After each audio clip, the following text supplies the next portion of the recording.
పాఠశాల, వేద పాఠశాల, ఆధ్యాత్మిక విద్యార్థుల అధ్యయనశాల, ఆధ్యాత్మిక జీవిత పాఠాల పరిశోధనశాల. ఆది నుండి బైబిలు క్లుప్త అధ్యయనానికి మరో సదవకాశం.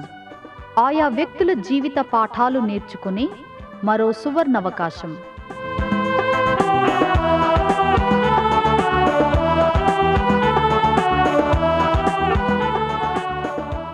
వినండి వేద పాఠశాల నూతన వర్తమానాలు.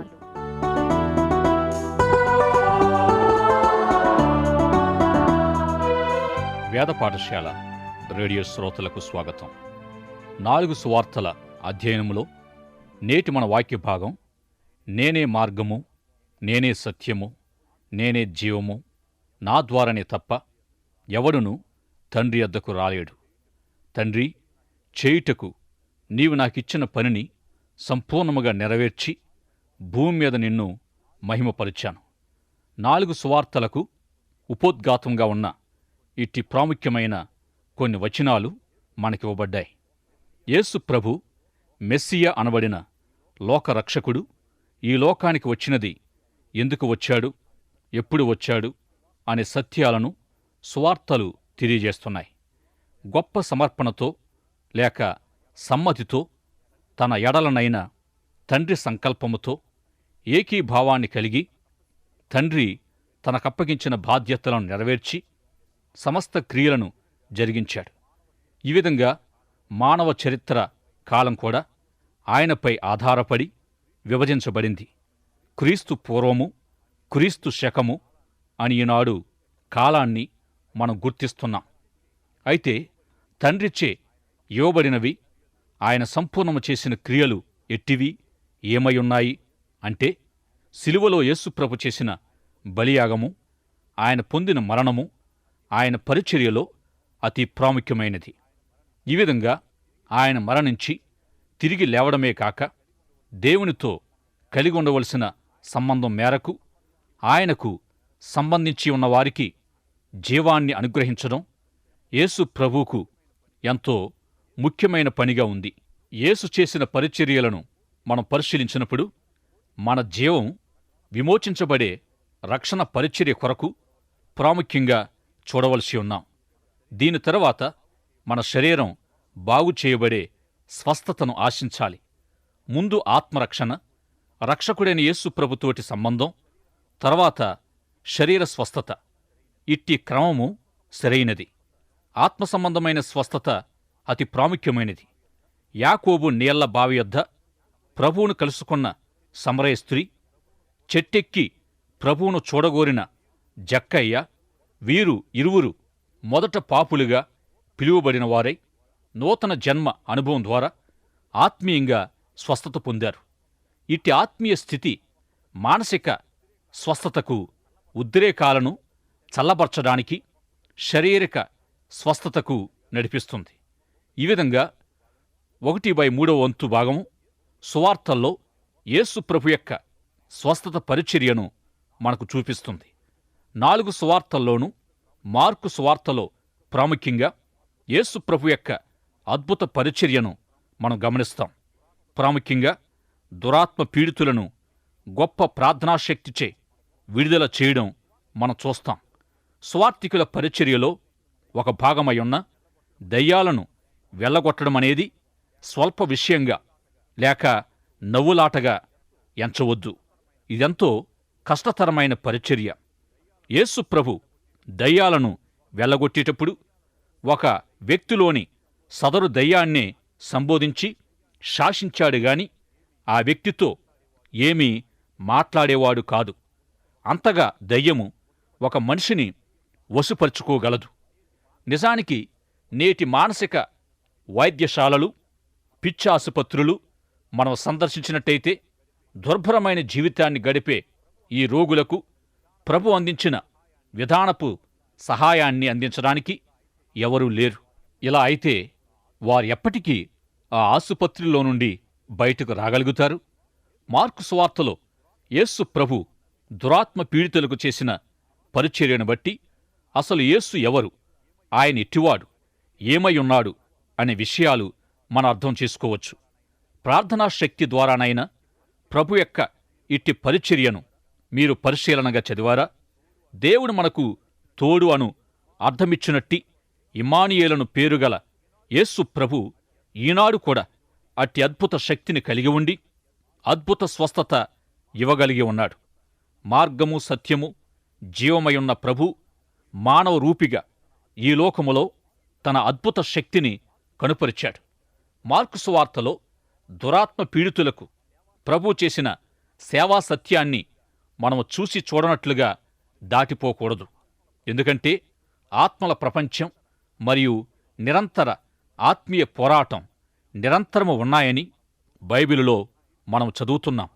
ఇట్టి ఆ ఆత్మలను గూర్చిన ప్రస్తావనలో భ్రమపరిచే ఆత్మ ఏదో, సత్యస్వరూపమైన ఆత్మ ఏదో విశ్వాసి ఎల్లవేళలా వివేచించగలిగి ఉండాలని లేఖనం తెలియజేస్తుంది. క్రీస్తు ఆత్మ అయిన పరిశుద్ధాత్మ మరియు ఆయన పరిచారకులైన పరిశుద్ధ దూతలుగాక పాతాళ సంబంధమైన దురాత్మలు కూడా ఉన్నారని వాక్యములో చదవగలం. దురాత్మ పీడితులైన పిచ్చివారికి ఈనాడు శక్తివంతమైన మత్తుమందులిచ్చి లేక విద్యుత్ ఘాతానికి గురిచేసి వారి అణచివేతకు మానసిక వైద్యశాస్త్రం ప్రయత్నం చేస్తుంది.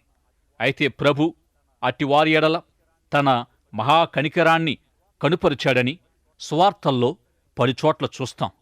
మరి ఆయన ఏమి చేశాడో, ఎలా చేశాడో మనకు తెలియదు, కాని తన అమూల్యమైన సమయాన్ని వారితో గడిపాడు. ఆ విధంగా ఒకడు స్వస్థ చిత్తుడై బట్టలు కట్టుకొని యేసు పాదాల యొద్ద కూర్చున్నాడని అల్లరి, గందరగోళం, ఆందోళనలోనుండి దయ్యపు స్వాధీనమైన ఆ పాత బ్రతుకు నుండి విడుదల పొందాడని చదువుతున్నాం. ప్రియ సోదరుడా, సోదరి, ఒకవేళ మీలో ఎవరికైనా ఇట్టి స్థితిలోనున్న కుటుంబ సభ్యులు ఉన్నట్టయితే వారికి మీ సహాయము ఎంతవరకు అందించగలుగుతున్నారు? అటివారిని యేసు పాదాల చెంతకు మనము చేర్చవలసి ఉన్నాం. తండ్రి తనకప్పగించిన పనుల్లో యేసు నెరవేర్చిన మరి ఒక కార్యము రక్షణ కార్యం. పాపములో నశించిన స్థితిలో కొట్టుకొని పోతున్న అనేకులను యేసు ప్రభు రక్షణకరమైన స్థితికి చేర్చారు. శిలువ మరణం ద్వారా మోక్షానికి తానే మార్గమయ్యున్నాడనే ప్రత్యక్షతను పొంది ప్రభు తన శిష్యులకు తనను తానే రక్షణ మార్గంగా చూపించారు. పాపులకు నూతన జన్మను అనుగ్రహించే పరిచర్యలో తనను తాను జీవము నేనే అని ప్రత్యక్షపరుచుకున్నారు. జీవమయున్న ప్రభు ద్వారానే ప్రతి ఒక్కరూ దేవుడు ఆశించినట్టి జీవితాల్ని జీవించగలరు. ఈ విధంగా యేసు ప్రభు మనకు దేవుని వాక్యమై దేవుని ప్రత్యక్షతై ఉన్నాడు. యేసు ప్రభు బోధించిన సమస్తము మన కొరకైనట్టి తండ్రి అయిన దేవుని ప్రత్యక్షతయుంది. యేసు చెప్పిన వాటిని బట్టి గాని, ఆయన జీవితాన్ని బట్టి గాని, ఆయన చేసిన క్రియల ద్వారా గాని ఏ విధంగా చూసినా ఆయన సంపూర్ణమైన పరిపూర్ణమైన జీవితాన్ని జీవించి ఉన్నట్టు మనం తెలుసుకుంటాం. ప్రభు తన శిష్యులతో తాను బోధించేది సత్యమని, తాను బోధించే సత్యమే తానేమైనది తెలియజేస్తుందని, ఆయన చెప్పేది సత్యమని రుజువు చేసుకోవాలంటే ఆయనను వెంబడించుమని వారితో చెప్పారు. తన యొద్దకు రాగోరుతూ తనను వెంబడించగోరిన అపోస్తలులతో ప్రభు మీరేమి వెదకుచున్నారు, మీకేమి కావాలి అన్నట్టు ప్రశ్నించినప్పుడు ఎంతో ప్రాముఖ్యమైన ప్రశ్న. అయితే వారు పెద్దగా చదువుకున్నవారు కాదు, ముక్కుసూటి వ్యాపారస్తులు. వారు ప్రభువును బోధకుడా, నీవెక్కడ నివసిస్తున్నావు అని ప్రశ్నించారు. అందుకు ప్రభు వచ్చి చూడండి అని సమాధానం చెప్పారు. ఆ విధంగా ఆయనను వెంబడించిన ఆ సామాన్యులు ప్రతి ఒక్కరూ ఆయన కొరకు జీవించి ఆయన కొరకు మరణించారు. వారు చూచి ఏమి తెలుసుకున్నారు? శక్తివంతమైన, పరిశుద్ధమైన, అద్భుతమైన ఆయన సత్య బోధలు వారిని ప్రభావితులను చేశాయి. ప్రభు తన ద్వారా దేవుడు బయలుపరిచిన సత్య ప్రత్యక్షతను తన శిష్యులకు తెలియజేశాడు. కొండపై యేసు ప్రభు చేసిన ప్రసంగములోని ఆయన బోధలు మత్తయి సువార్త 5వ అధ్యాయము, 6వ అధ్యాయము, 7వ అధ్యాయములో మనం చదవగలం. కొండపైని ప్రభు ప్రసంగం మహాసభలోని సభికులను ఉద్దేశించి సుదీర్ఘంగా అనర్గళంగా ప్రసంగించిన సందేశం లాంటిది కాదు. ప్రజలలోని ప్రతి సమస్యపై, వారి అక్కరలపై, వారి మానసిక, శారీరక, ఆత్మీయ స్థితిగతులు అన్నిటిపై ప్రభు తన శిష్యులతో చేసిన సంభాషణయే కొండమీద ప్రసంగం. ప్రపంచములోని సమస్యలు అన్నిటికీ ప్రభు ఇచ్చే పరిష్కారాల్లో వారు ఒక భాగమై ఉండాలని ప్రభు ప్రజలను సవాలు చేశారు. వారి ప్రతి సమస్యను ప్రభు పరిశీలించారు. కొండ దిగువన కూర్చుని ఉన్న జనసమూహాల్లోని ప్రతి సమస్యను, వాటికి తగిన పరిష్కారాన్ని ప్రభు ఎరిగి ఉన్నాడు. కొండమీద ప్రసంగం అనబడిన తన శిష్యులతోటి సంభాషణ ఎంతో శక్తివంతమైనది. ఈ విషయాలు రాబోయే తరగతుల్లో ధ్యానిద్దాం. కొండపై ప్రసంగం మాదిరిగానే శిష్యులతోటి ప్రభు యొక్క మేడగది సంభాషణ కూడా ఈ లోకానికి ఇవ్వబడిన దేవుని సత్య ప్రత్యక్షతయ్యుంది. మేడగది సంభాషణలో ప్రభు మనకు గొప్ప ఆహ్వానాన్నిచ్చాడు. గొప్ప సవాలుతో కూడిన ఈ ఆహ్వానం ఏమిటంటే, ఉన్నతమైన సమర్పణ కొరకైనట్టి ఆహ్వానమయ్యుంది. ప్రభు నిర్వహించిన సభలకు లేక ఈ చర్చలకు ఎంతమంది హాజరయ్యారో మనకు తెలియదు. గాని 12 మంది మాత్రం స్పందించారు. ఆ 12 మంది లోకములోని సమస్యలకు, పరిష్కారాలకు ప్రభు పరిష్కారాలుగా, ఆయన జవాబుగా ఉండాలని ప్రభు వారిని కోరారు. ఆయన వారితో 3 సంవత్సరాలు గడిపాడు. భూమిపైని తన పరిచర్య ముగింపులో 12 మంది శిష్యులతో మేడగదిలో ప్రత్యేక కూటమి చేశారు. ఈ విధంగా యోహాను సువార్త 13, 14, 15, 16 అధ్యాయాల బోధంతా మేడగది సంభాషణ అనబడింది. ఈ సంభాషణ ఎంతో సుదీర్ఘమైనది. మేడగది సంభాషణ మరియు కొండపైన సంభాషణ, ఇవి రెండూ ఎంతో సుదీర్ఘమైనవి. ఈ సంభాషణలోని అంశాలు మన జీవితాలకు నిత్య సత్యాలై మనకు అన్వయింపబడే వరకు, మనకు అర్థమయ్యే వరకు క్షుణ్ణంగా పఠించవలసి ఉన్నాం. నేనే సత్యము అనే ప్రత్యక్షతను తన బోధన పరిచర్యలో లేక తన ఉపదేశాల్లో ప్రభు బయలుపరిచారు.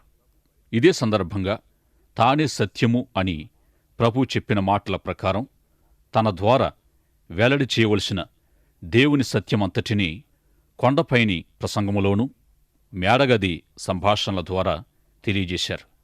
మరి ఒక సంభాషణ మత్తయి సువార్త 24, 25 అధ్యాయాల్లో ఒలివ కొండపైని సంభాషణగా గుర్తించబడింది. ఇది ప్రసంగం కాదుగాని ప్రభువుకును తన శిష్యులకును మధ్య జరిగిన సంభాషణయుంది. ఆయా మర్మాలను ప్రశ్నించి తెలుసుకునే విధానములో ప్రభు వారిని ప్రోత్సాహపరుస్తూ వచ్చిన రీతిగా శిష్యులు ఎన్నో విషయాలు అడిగి తెలుసుకునేవారు. వారొకసారి మార్గాన వెళుతూ ఆయనను దేవాలయాన్ని గూర్చి ప్రశ్నించారు. ఆ సమయంలో ప్రభు వారికి భవిష్యత్తును గూర్చిన ప్రవచనాన్ని తెలియజేశారు. ఆ గొప్ప దేవాలయాన్ని గూర్చి ప్రభు వారితో రాతి మీద రాయి నిలిచి ఉండని దినాలు ఆ మందిరానికి వస్తాయని చెప్పారు. వీటికి సూచనలేమిటి, నీ రాకడ ఈ లోకాంతము ఎప్పుడు సంభవిస్తుందని ప్రభువును వారు అడిగినప్పుడు సమాధానంగా మత్తయి సువార్త 24, 25 అధ్యాయాల్లోని విషయాలు వారితో మాట్లాడారు. ఈ అధ్యాయాలు ప్రత్యేకంగా 2వ రాకడను గూర్చినవై ఉన్నాయి. ఇక 2 అధ్యాయాల్లో మాత్రమే ఈ విషయాలు వ్రాయబడి ఉన్నందున తక్కువ ప్రాముఖ్యత, ఎక్కువ అధ్యాయాల్లో వ్రాయబడి సుదీర్ఘమైనవి కాబట్టి ఎక్కువ ప్రాముఖ్యత ఇవ్వబడదు. అయితే ఆ అంశాల విలువను బట్టియే మనం ఈ సంభాషణల గొప్పతనాన్ని నిర్ణయించాలి. అంతేకాని సుదీర్ఘమైనవని లేక క్లుప్తమైనవని నిర్ణయించకూడదు. ప్రవక్తల అధ్యయనములో 66 అధ్యాయాలు ఉన్నందున పెద్ద ప్రవక్తలు 1-2 అధ్యాయాలు వ్రాసినందున చిన్న ప్రవక్తలని పిలువబడ్డారు. అంతేకాని సదరు ప్రవక్తల్లో తేడా ఏమీ లేదు. ఈ విధంగా కొండమీద ప్రసంగం, మేడగది సంభాషణ ఎంతటి ప్రాముఖ్యత గలవో ఒలీవ కొండ సంభాషణ కూడా అంతే ప్రాముఖ్యత కలిగి ఉంది. ఇంకా ప్రాముఖ్యమైన సందేశాలు కూడా క్లుప్తంగా ఇవ్వబడి ఉంటున్నాయి. ఒక్కొక్క వచనములో 2-3 పదాలు కలిగిన ఒక ఉద్దేశము ద్వారా కూడా ఒక్కొక్క సత్యం స్థిరపరచబడుతూ వచ్చింది. మర్మయుక్తమైన అన్వయము ద్వారా ఉపమాన రీతిగా ఆయా పోలికలతో ఎన్నో గొప్ప సత్యాల్ని యేసు ప్రభు క్లుప్తంగా తెలియజేశారు. యోహాను సువార్త 13, 14, 15, 16 అధ్యాయాల్లో శిష్యులు ప్రభువును ఆయా విషయాలను గుర్చిన ప్రశ్నలతో మేడగది సంభాషణ అంశాలను తెలుసుకున్నారు. ప్రభువు చెప్పిన కొన్ని విషయాలు ప్రజలకు కఠినంగా అనిపించి ఆయన చంపాలి అనే ఆవేశానికి దారితీసింది. అంతగా కోపం పుట్టించాయి. ఈ విధంగా ఆనాటి మత వ్యవస్థను ప్రభు ఎంతగానో విమర్శించారు. కొన్ని విషయాలైతే వారు ఆయనను అడిగిన దానికి సమాధానంగానో, వారు చెప్పిన దానికి ప్రభు ఇచ్చిన ప్రత్యుత్తరంగానూ ఉండేవి. అనేక విధాలైన బోధనా విధానాలతో ప్రజలకు బోధించిన అతి గొప్ప బోధకుడు యేసు ప్రభు. అది ఏ అంశమైనప్పటికీ అద్భుతంగా ఉపదేశించగల గొప్ప బోధకుడు యేసు ప్రభు. ఆయన ఎల్లవేళలా బోధిస్తూ ఉన్నాడు గనుక ప్రభు బోధలను మనము జాగ్రత్తగా పరిశీలించాలి. యేసు ప్రభు నెరవేర్చిన పరిచర్యలు క్లుప్తంగా జ్ఞాపం చేసుకుందాం. 1 విమోచన పరిచర్య, 2 పాపిలో నూతన జన్మ ప్రక్రియ, 3వది ప్రత్యక్షత లేక ప్రవచన పరిచర్య. ఈ 3 పరిచర్యలను గత తరగతిలో మనం ధ్యానించాం. యేసుప్రభు నెరవేర్చిన ఈ 3 పరిచర్యలను గూర్చి సువార్తల్లో మనం చదవగలం. యేసుప్రభు బోధలను మనం పరిశీలించినప్పుడు యేసుప్రభు కలిగి ఉన్న విలువలు మనకు కనిపిస్తాయి. ప్రతి మనిషికి ఏవో కొన్ని విలువలుంటాయి. విలువలు కలిగి ఉండడం దేని ఎడల? అసలు విలువ అంటే ఏమిటి? సమాధానంగా అది ఏ అంశమైనా కావచ్చు. ఉదాహరణకు డబ్బు, విద్య, పదవి, కీర్తి, స్నేహము, భక్తి జీవితము, జీవన విధానము మొదలైనవి. ఇంకా ఏ అంశమైనా కావచ్చు. ఇత్యాది విషయాల ఎడల మనము కలిగి ఉండే ప్రాముఖ్యత దాని విలువను తెలియజేస్తుంది. వీటి ఎడల మనము ఏర్పరచుకున్న విలువపై దాని ప్రాముఖ్యత ఆధారపడి ఉంటుంది. అంటే ఏదైనా నీ దృష్టిలో ప్రాముఖ్యత లేనిదైతే అది నీకు విలువ లేనిదే అవుతుంది. దేనిని మనము అతి నాణ్యమైనదిగా ఎంచుతామో అట్టిదానికే ప్రాముఖ్యతనిస్తాం. ఈ ప్రాముఖ్యత దానికొక విలువను ఏర్పరుస్తుంది. ఈ విధంగా మనము కలిగి ఉండవలసిన విలువలను గూర్చి తన బోధలు అన్నిటిలో ప్రాముఖ్యంగా వివరంగా తెలియజేశారు. యేసుప్రభు బోధలలోనూ కొత్త నిబంధన అంతటా అధికంగా ఉన్న ఒక సత్యం ఏమిటంటే ఒప్పుకొనుట, అంగీకరించుట.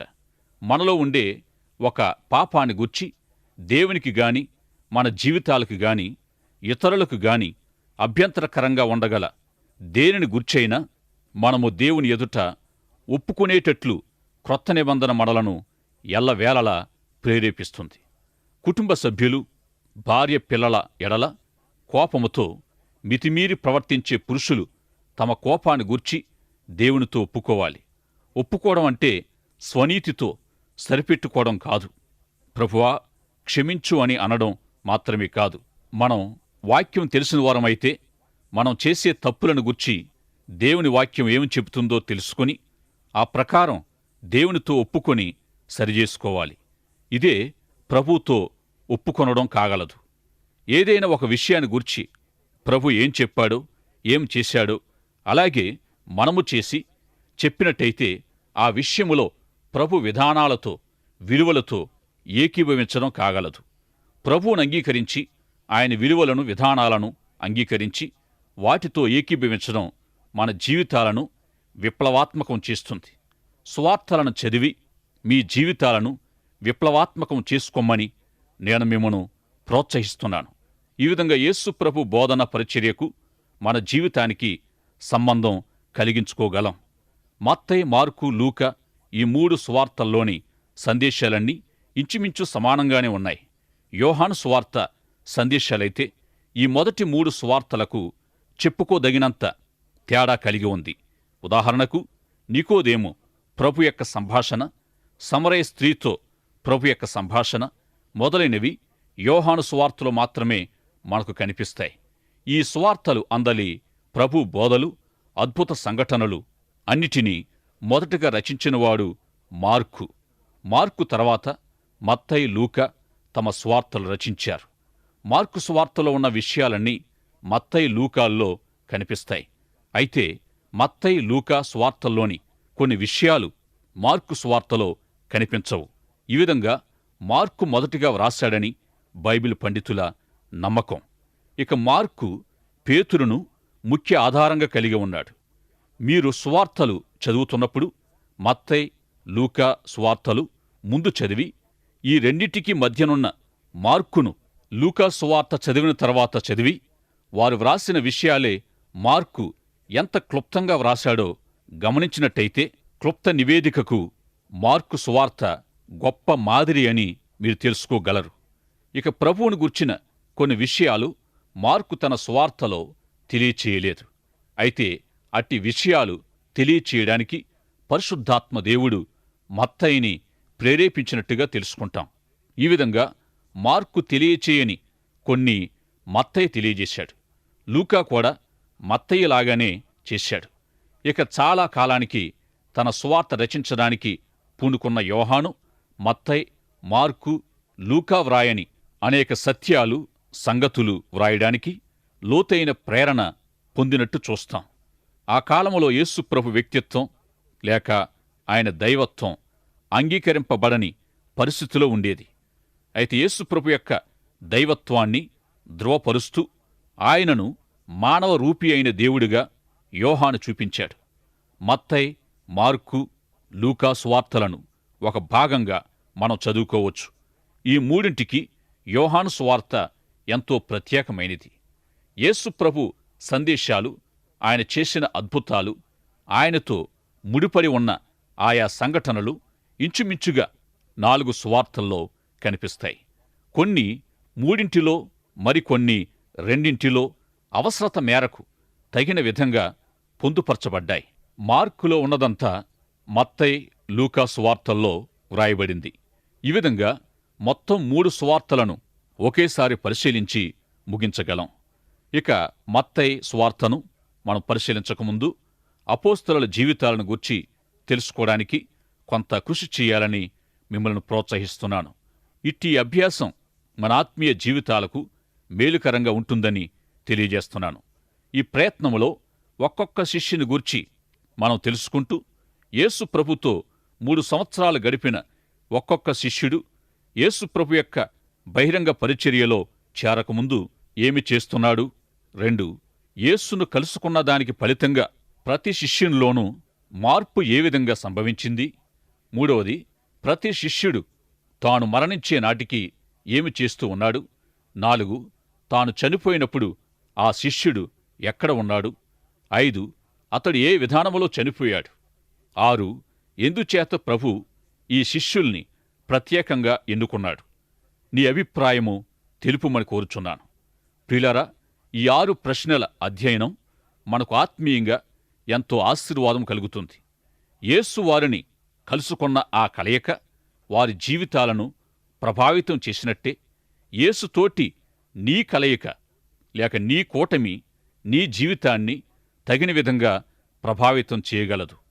ఇక ఈ పవిత్ర సువార్తలను మనం చదువుతున్నప్పుడు నేను నిజంగా తిరిగి జన్మించానా, నేను నిజంగా మార్పు చెందానా, నేను దేవునితో సమాధానపడ్డానా, ఆయన నాకేమయ్యున్నాడు అనే ప్రశ్నలు వేసుకోవలసిందిగా ప్రేమతో మనవి చేస్తున్నాను. ఒకవేళ మీలో ఎవరిలోనైనా రక్షణ, నూతన జన్మానుభవాలు లేకపోయినట్లయితే ఈ సువార్తల ప్రేరణతో రక్షణార్థమైన విశ్వాసాన్ని పొందుటకు ప్రార్థించవలసిందిగా ప్రేమతో మనవి చేస్తున్నాను. ప్రార్థన చేసుకుందాం. ప్రేమగలిగిన మా ప్రియ తండ్రి, ఇంతవరకు మీ వాక్యము ద్వారా మాతో మాట్లాడినందుకు వందనాలు చెల్లిస్తున్నాం. మీ వాక్యాన్ని మా ఒక్కొక్కరి జీవితాల్లో మేము అంగీకరించడానికి సహాయం చేయమని యేసు నామములో ప్రార్థిస్తున్నాము తండ్రి. ఆమేన్. మీరింతవరకు వేద పాఠశాల తరగతుల్లో బైబిలు వ్యక్తుల జీవితాల నుండి కొన్ని పాఠాలు వింటూ ఉన్నారు. ఈ ఆధ్యాత్మిక పాఠాలు మీ వ్యక్తిగత, కుటుంబ జీవితాలకు ఎంతో సహాయపడగలవని భావిస్తున్నాము. మీరు పొందిన మేలులు మాకు వ్రాయండి. ఈ సందేశాలు మరింత సులభంగా అర్థం చేసుకోవడానికి సహాయకరంగా ఉండుటకు ఒక ఉచిత బైబిల్ గైడు మీకు పంపించగలం. మా చిరునామా: వేద పాఠశాల, రేడియో విశ్వవాణి, తపాలా సంచి 4, సికింద్రాబాద్ 500017. మా ఇమెయిల్ ఐడి telugu@radio882.com.